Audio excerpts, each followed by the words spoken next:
एक छोटे से गांव के बाहर काली जंगल के बीचों बीच एक पुरानी हवेली थी। गांव वाले कहते थे कि वहां रात को कोई भी नहीं जाता, क्योंकि वहां से अक्सर औरत के रोने की आवाजें आती थीं। सालों पहले उस हवेली में एक अमीर जमींदार अपनी बेटी रतनमाला के साथ रहता था। कहा जाता है कि उसकी बेटी की रहस्यमयी मौत हो गई थी। किसी को कभी ये पता नहीं चला कि उसकी मौत कैसे हुई। मौत के बाद से उस हवेली में अजीब-अजीब घटनाएं होने लगीं। गांव के लोग बताते हैं कि जो भी आधी रात के बाद हवेली के अंदर गया, वो कभी वापस नहीं लौटा। एक बार शहर से 3 दोस्त अमित, सूरज और कबीर मजाक मजाक में उस हवेली में घुस गए।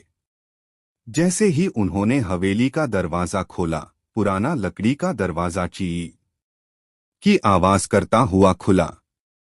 अंदर अंधेरा और सीलन की गंध भरी हुई थी। दीवारों पर जाले थे और छत से चमगादड़ उड़कर निकले। लेकिन सबसे डरावनी बात थी एक बड़े हॉल में रखी पुरानी झूला कुर्सी, जो अपने आप हिल रही थी, जबकि हवा बिल्कुल भी नहीं चल रही थी। सूरज ने हिम्मत करके टॉर्च का उजाला सामने डाला। दीवार पर खून से लिखा था, मुझे बाहर जाने मत देना।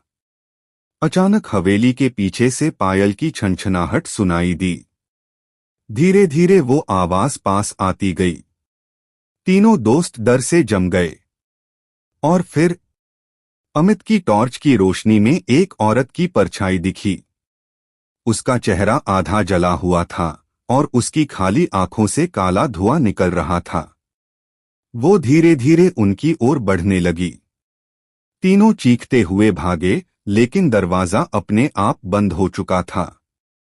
सुबह जब गांव वाले हवेली के पास गए, तो वहां केवल तीनों दोस्तों के जूते और एक टूटी हुई टॉर्च पड़ी थी।